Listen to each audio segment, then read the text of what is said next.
Hello दोस्तों, आज जो मैं आपको स्टोरी सुनाने जा रही हूँ वो स्टोरी है जादुई फ्रॉक की। चलिए देखते हैं स्टोरी में क्या होने वाला है। बहुत समय पहले की बात है। एक गांव में पायल नाम की लड़की रहती थी। पायल के माता पिता पायल के पैदा होते ही मर गए थे, इसलिए पायल गांव में भीख मांगकर गुजारा करती थी। पायल देखने में बहुत ज़्यादा काली और बदसूरत थी। माई, कुछ खाने को दे दो, बहुत भूख लग रही है। अरे चल चल यहाँ से, पता नहीं कहाँ कहाँ से लोग आ जाते हैं। ऐसे ही लोग उसे फटकार के भगा दिया करते थे और उसको खाने के लिए भी बहुत मुश्किलों से मिलता था। एक दिन पायल को बहुत भूख लग रही थी। वो खाने की तलाश में गांव से बाहर आ जाती है। वो चलते चलते एक नदी के पास आ जाती है और पानी पीते पीते सोचती है, मुझे बहुत भूख लग रही है, लेकिन मुझे खाने के लिए कोई नहीं देता। हर कोई मुझे भगा देता है। हाँ पिताजी, आप मुझे इतनी जल्दी छोड़कर क्यों चले गए? क्या मैं आपको पसंद नहीं? क्या मैं इतनी बुरी हूँ? कोई भी मुझे पसंद नहीं करता। मेरे साथ इतना बुरा क्यों हो रहा है? इसमें मेरी क्या गलती है कि मैं काली हूँ और अनाथ?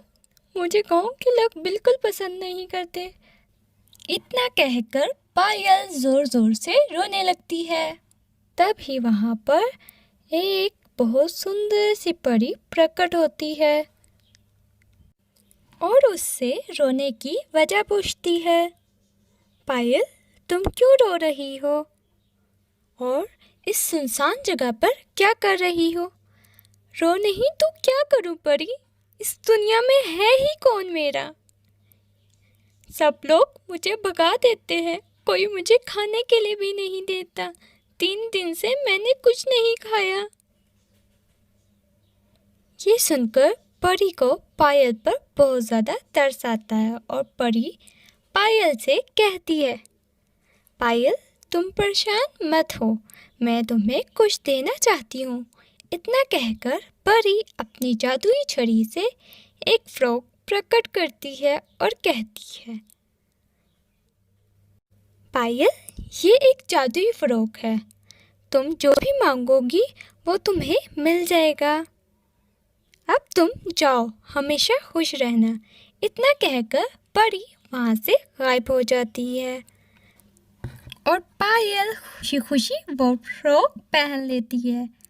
जैसे ही पायल उस फ्रॉक को पहनती है वो बहुत ज़्यादा खूबसूरत हो जाती है, बिल्कुल एक राजकुमारी की तरह। अरे वाह, मैं तो बहुत ज़्यादा सुंदर हो गई। मेरा काला रंग भी गोरे रंग में तब्दील हो गया है। फिर पायल को भूख लगती है। पायल जादुई फ्रॉक से कहती है, ए जादुई फ्रॉक, मुझे भूख लग रही है, मुझे खाने को कुछ दे दो। तभी उसके सामने तरह तरह के भोजन प्रकट हो जाते हैं। फिर पायल भोजन कर कर अपने गांव वापस लौट आती है। पायल अपनी फ्रॉक की मदद से तमाम गरीब लोगों की मदद करने लगती है। अब तमाम गांव वाले पायल से बहुत ज़्यादा खुश थे। पायल अब जादुई फ्रॉक से एक घर मांगती है और उस घर में खुशी खुशी अपना जीवन बिताने लगती है। तो दोस्तों, कैसी लगी माई स्टोरी? जादुई कंघी। चोलापुर नाम के गांव में पायल नाम की लड़की रहती थी। वो बहुत सीधी सादी और शांत स्वभाव की थी। उसके सर पर बाल नहीं थे। गांव की लड़कियां पायल से बिल्कुल भी बात नहीं करती थी। वो हमेशा उसे चिढ़ाती रहती थी। पायल के लिए कोई अच्छा रिश्ता नहीं आ रहा था, जिसकी वजह से उसके माता पिता भी बहुत परेशान रहा करते थे।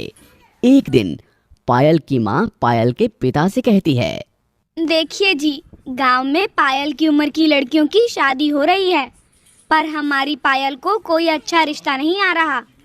सब उसके गंजेपन को देखकर चले जा रहे हैं। अरे अब हम कर भी क्या सकते हैं? हमने सारी दवाइयाँ, जड़ी बूटियाँ बड़े से बड़े डॉक्टर को भी दिखाया। हमारी बेटी की किस्मत में जो लिखा है वही तो होगा। ये सुनकर पायल की माँ एकदम से रोने लगती है। वहीं पास में खड़ी पायल ये सब सुन लेती है और उदास होकर बाहर चली जाती है। रास्ते में एक बूढ़ा आदमी कंघी बेच रहा था। गर्मी बहुत थी। कंघी ले लो, कंघी, 10 रुपए की कंघी, आओ आओ कंघी ले लो, कंघी। गर्मी बहुत होने की वजह से वो बूढ़ा आदमी प्यास के मारे वहीं बैठ जाता है और पानी मांगने लगता है। सब लोग उधर से गुजर रहे थे, पर कोई भी उस बूढ़े आदमी की मदद नहीं कर रहा था। ये देख पायल भागते हुए जाकर वहीं पास के घर से पानी मांगकर बूढ़े आदमी को पिलाती है। बाबा, आप थोड़ी देर आराम कर लो, मैं आपकी मदद करती हूँ। मैं आपकी सारी कंघियाँ बेच दूंगी। तुम्हारा बहुत बहुत शुक्रिया बेटा। पायल कंघी बेचने लगती है। आइए आइए, कंघी ले लीजिए, 10 रुपए की कंघी, रंग बिरंगी कंघी ले लीजिए। ये सुनकर वहाँ कुछ लड़कियाँ जमा होती हैं और पायल का मजाक उड़ाने लगती हैं। अरे देखो देखो दोस्तों, ये चमत्कार, गंजी चली कंघी बेचने। अरे जिसके सर पर बाल नहीं, वही चली दूसरों के बाल संवारने। अरे चलो, गंजी को ऐसे ही खुश होने दो, हमें क्या, चलो चलते हैं। लड़कियां हंसकर वहां से चली जाती हैं। पायल उदास हो जाती है और रोने लगती है कि तभी बूढ़ा आदमी उसे एक कंघी देता है। पायल उसे देखकर बूढ़े आदमी से कहती है, आप भी मेरा मजाक उड़ा रहे हो क्या? मेरे सर पर बाल नहीं है, मैं गंजी हूँ। ये मामूली कंघी नहीं है, ये एक जादुई कंघी है। इस कंघी के इस्तेमाल से काले, घने और लंबे मुलायम बाल उगेंगे। तुम सबकी मदद कर सकती हो। तुम एक नेक दिल लड़की हो, इसलिए मैं तुम्हें ये कंघी दे रहा हूँ। पायल कंघी लेकर खुश हो जाती है और बूढ़े आदमी को धन्यवाद कहकर वहां से चली जाती है। वो सीधे अपने कमरे में जाकर आईने के सामने खड़ी होकर कंघी करती है। जैसे ही वो कंघी करती है, उसके सर पर बाल उगाते हैं। वो बहुत ही खूबसूरत हो जाती है। कमरे से बाहर आती है। पायल के माता पिता पायल को देखकर आश्चर्यचकित हो जाते हैं। बेटी, तुम्हारे इतने घने बाल कैसे आ गए? और वैसे भी तुम कितनी खूबसूरत लग रही हो, कहीं किसी की नजर ना लग जाए। गांव के सारे लोग पायल के बालों को देखकर आश्चर्यचकित होते हैं। ये देख उसकी पड़ोसन एक दिन चुपके से उस कंघी को चुरा लेती है और वो उस कंघी को लेकर अपने घर जाती है और उस कंघी से अपने बाल करती है। उसके सारे बाल टूट जाते हैं और वो गंजी हो जाती है और वो रोते हुए उस कंघी को लाकर और पायल से माफी मांगकर उसकी कंघी उसे वापस करती है। पायल, मुझे माफ कर दो, मैंने लालच में आकर तुम्हारी कंघी चुरा ली थी। मुझे माफ कर दो पायल, ये लो तुम्हारी कंघी। पायल अपनी कंघी वापस पाकर बहुत खुश हो जाती है।